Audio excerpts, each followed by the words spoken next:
এখানে প্রথমে পেঁয়াজ দিয়েছি, এখানে আলু ভেজে নিয়েছি ফার্স্টে, দেন এখানে পেঁয়াজ দিয়েছি, টমেটো দিয়েছি, নুন দিয়েছি, এটা এখন ফ্রাই হয়েই এসছে। এবার আমি মাটনটা ম্যারিনেট করা আছে আগে থেকে, টক দই,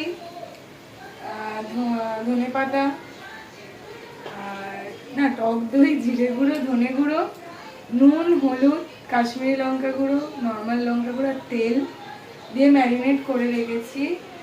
দেন আমি এটা দিয়ে দেব।